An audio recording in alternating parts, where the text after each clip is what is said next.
Salam alaikum, je vais vous parler sur la conversion de la demi-métallicité lors de la substitution.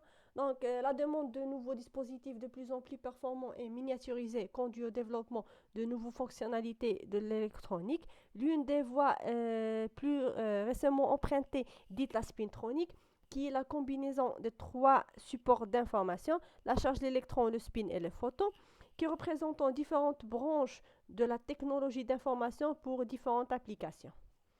Pour faire une étude, nous avons choisi deux éléments, 4,6, le plomb et le sélénium, et on injecte un métaux de transition, le manganèse. Les quelques génures de plomb, le PBSE et leur alliage sont des matériaux promoteurs pour différentes applications. Les méthodes AB initiants sont nombreuses. Nous avons utilisé la méthode FPLAPW basée sur la DFT, intégrée dans le code VN2K. On obtient les structures suivantes pour les deux concentrations, le 1/8 et le 1/4.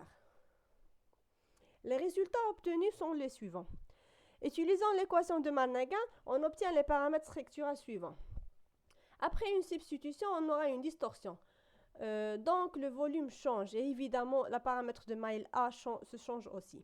Le module de compressibilité B0 augmente, ce qui implique ou bien ce qui prouve que notre matériau devient de plus en plus dur en augmentant la teneur.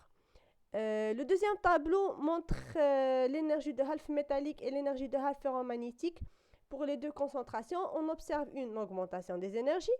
Le troisième tableau montre les moments magnétiques total et partiels. D'après les valeurs, on peut dire que les atomes du plomb et de sélénium sont considérés non magnétiques.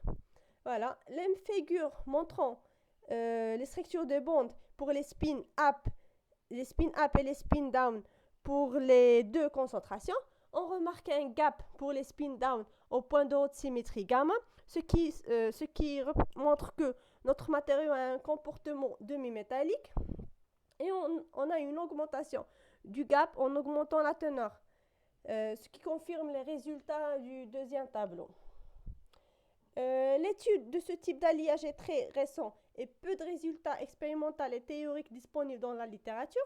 En perspective, il serait intéressant de faire une étude pour voir l'effet d'autres éléments de transition dans le PBSE. Voilà, merci.